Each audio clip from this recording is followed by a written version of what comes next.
అనుదిన పరిశుద్ధ గ్రంథ పఠనము. రూతు గ్రంథము 1వ అధ్యాయము.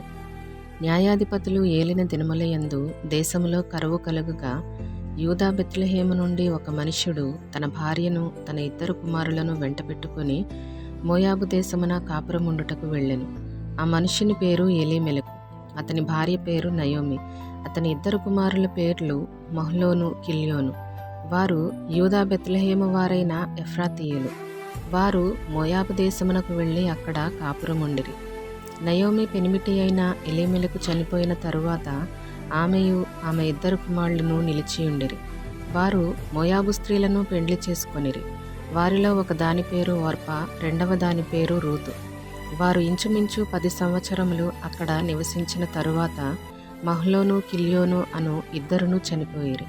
కాగా ఆ స్త్రీ తాను కనిన 2 కుమారులను తన పెనిమిటియు లేనిదాయెను. వారికి ఆహారమిచ్చుటకు యెహోవా తన జనులను దర్శించెనని ఆమె మోయాబు దేశములో వినెను గనుక మోయాబు దేశము విడిచి వెళ్ళుటకై ఆమెయు ఆమె కోడండ్రును ప్రయాణమైరి. అప్పుడు ఆమెయున్న స్థలము నుండి ఆమెతో కూడా ఆమె 2 కోడండ్రును బయలుదేరి యూదా దేశమునకు తిరిగి పోవలెనని మార్గమున వెళ్ళుచుండగా నయోమి తన 2 కోడండ్రను చూచి, మీరు మీ తల్లుల ఇండ్లకు తిరిగి వెళ్ళుడి. చనిపోయిన వారి ఎడలను నా ఎడలను మీరు దయచూపినట్లు యెహోవా మీ ఎడల దయచూపునుగాక. మీలో ఒక్కొక్కతే పెండ్లి చేసుకుని తన ఇంట నెమ్మది నొందునట్లు యెహోవా దయచేయునుగాక అని వారితో చెప్పి వారిని ముద్దు పెట్టుకొనెను. అంతట వారు ఎలుగెత్తి ఏడ్చి, నీ ప్రజల యొద్దకు నీతో కూడా వచ్చెదమని ఆమెతో చెప్పగా, నయోమి, నా కుమార్తెలారా, మీరు మరలుడి. నాతో కూడా మీరు రానేలా? మిమ్మును పెండ్లి చేసుకొనుటకై ఇంకా కుమారులు నా గర్భమున నుందురా? నా కుమార్తెలారా, తిరిగి వెళ్ళుడి. నేను పురుషునితో నుండలేని ముసలిదానను. నాకు నమ్మిక కలదని చెప్పి ఈ రాత్రి పురుషునితో నుండి కుమారులను కనినను. వారు పెద్దవారగు వరకు వారి కొరకు మీరు కనిపెట్టుకొందురా? మీరు వారి కొరకు కనిపెట్టుకొని పురుషులు లేక ఒంటరి కత్తెలై ఉందురా? నా కుమార్తెలారా, అది కూడదు. యెహోవా నాకు విరోధి ఆయెను. అది మిమ్మును నొప్పించినంత కంటే నన్ను మరి ఎక్కువగా నొప్పించినదని వారితో చెప్పెను. వారు ఎలుగెత్తి ఏడవగా ఓర్పా తన అత్తను ముద్దు పెట్టుకొనెను. రూతు ఆమెను హత్తుకొనెను. ఇట్లుండగా ఆమె, ఇదిగో నీ తోడి కోడలు తన జనుల యొద్దకును తన దేవుని యొద్దకును తిరిగిపోయినదే. నీవును నీ తోడి కోడలి వెంబడి వెళ్ళుమనెను. అందుకు రూతు, నా వెంబడి రావద్దనియు నన్ను విడిచిపెట్టుమనియు నన్ను బ్రతిమాలు కొనవద్దు. నీవు వెళ్ళి చోటికే నేను వచ్చెదను. నీవు నివసించు చోటనే నేను నివసించెదను. నీ జనమే నా జనము, నీ దేవుడే నా దేవుడు. నీవు మృతి పొందు చోటను నేను మృతి పొందెదను, అక్కడనే పాతిపెట్టబడెదను. మరణము తప్ప మరి ఏదైనను నిన్ను నన్ను ప్రత్యేకించిన ఎడల యెహోవా నాకు ఎంత కీడైనా చేయునుగాక అని. తనతో కూడా వచ్చుటకు ఆమెకు మనస్సు కుదిరినదని నయోమి తెలుసుకొనినప్పుడు అందును గురించి ఆమెతో మాట్లాడుట మానెను గనుక వారిద్దరూ బెత్లెహేమునకు వచ్చే వరకు ప్రయాణము చేసిరి. వారు బెత్లెహేమునకు వచ్చినప్పుడు ఆ ఊరి వారందరూ వారి యొద్దకు గుంపు కూడి వచ్చి, ఈమె నయోమి గదా అని అనుకొనుచుండగా ఆమె, సర్వశక్తుడు నాకు చాలా దుఃఖము కలుగజేశాను గనుక నన్ను నయోమి అనక మారా అనుడి. నేను సమృద్ధి గల దానినై వెళ్ళితిని, యెహోవా నన్ను రిక్తురాలినిగా తిరిగి రాజేసెను. మీరు నన్ను నయోమి అని పిలువనేలా? యెహోవా నా మీద విరుద్ధముగా సాక్ష్యము పలికెను. సర్వశక్తుడు నన్ను బాధపరచెను అని వారితో చెప్పాను.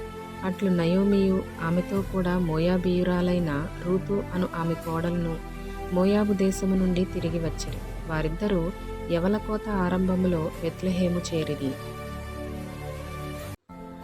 రూతు గ్రంథము 2వ అధ్యాయము. నయోమి పెనిమిటికి బంధువుడొకడుండెను. అతడు చాలా ఆస్తిపరుడు. అతడు ఎలీమెలకు వంశపు వాడై ఉండెను. అతని పేరు బోయజు.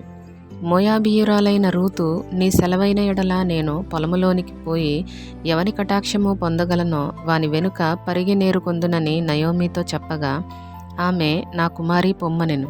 కాబట్టి ఆమె వెళ్ళి పొలములోనికి వచ్చి చేనుకోయువారి వెనుక పొలములో ఏరుకొనెను. ఆ పొలములో ఆమె పోయిన భాగము ఎలీమెలకు వంశపు వాడైన బోయజుది. బోయజు బెత్లెహేము నుండి వచ్చి, యెహోవా మీకు తోడయుండునుగాకని చేనుకోయివారితో చెప్పగా వారు, యెహోవా నిన్ను ఆశీర్వదించునుగాక అనిరి. అప్పుడు బోయజు కోయవారి మీద ఉంచబడిన తన పనివానిని చూచి ఈ చిన్నది ఎవరిదని అడుగగా, కోయవారి మీద నుంచబడిన ఆ పనివాడు, ఈమె మోయాబు దేశము నుండి నయోమితో కూడా తిరిగి వచ్చిన మోయాబీయురాలైన యవ్వనురాలు. ఆమె, నేను కోయువారి వెనుకకు పనల మధ్యను ఏరుకొని కూర్చుకొనుటకు దయచేసి నాకు సెలవిమ్మని అడిగెను. ఆమె వచ్చి ఉదయము మొదలుకొని ఇదివరకు ఏరుకొనుచుండెను. కొంతసేపు మాత్రము ఆమె ఇంట కూర్చుండెనని వాడు చెప్పెను. అప్పుడు బోయజు రూతుతో, నా కుమారి, నా మాట వినుము. వేరొక పొలములో ఏరుకొనుటకు పోవద్దు, దీనిని విడిచి పోవద్దు. ఇచ్చట నా పనికెత్తల యొద్ద నిలకడగా ఉండుము. వారు కోయు చేను కనిపెట్టి వారిని వెంబడించుము. నిన్ను ముట్టకూడదని యవనస్తులకు ఆజ్ఞాపించి ఉన్నాను. నీకు దాహమగునప్పుడు కొండల యొద్దకు పోయి పనివారు చేదిన నీళ్లు త్రాగుమని చెప్పెను.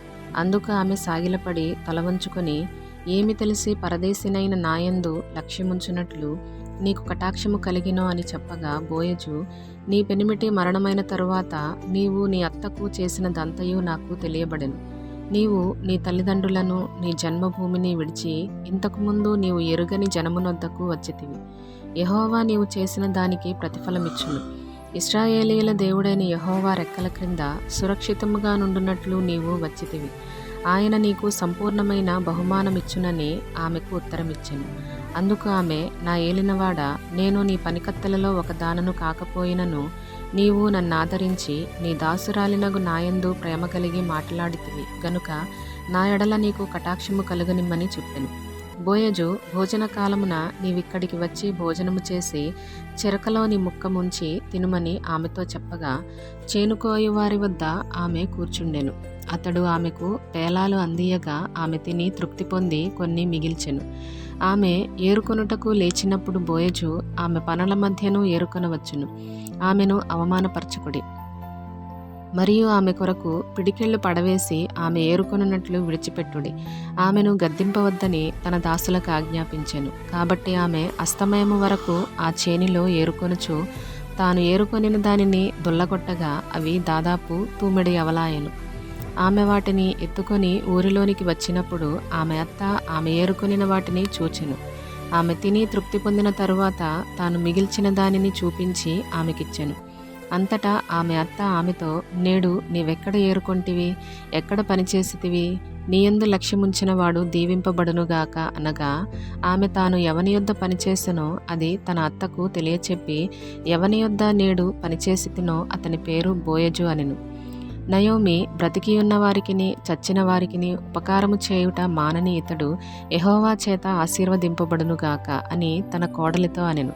మరియు నయోమి, ఆ మనుష్యుడు మనకు సమీప బంధువుడు, అతడు మనలను విడిపింపగల వారిలో ఒకడని చెప్పగా, మోయాబీయురాలైన రూతు, అంతేకాదు అతడు నన్ను చూచి తనకు కలిగిన పంటకోత అంతయు ముగించి వరకు తన పనివారి యొద్ద నిలకడగా ఉండుమని నాతో చెప్పెననెను. అప్పుడు నయోమి తన కోడలైన రూతుతో, నా కుమారి, అతని పనికత్తెలతో కూడానే బయలుదేరుచు వేరొక చేనులోని వారికి నీవు కనబడకపోవుట మంచిదనెను.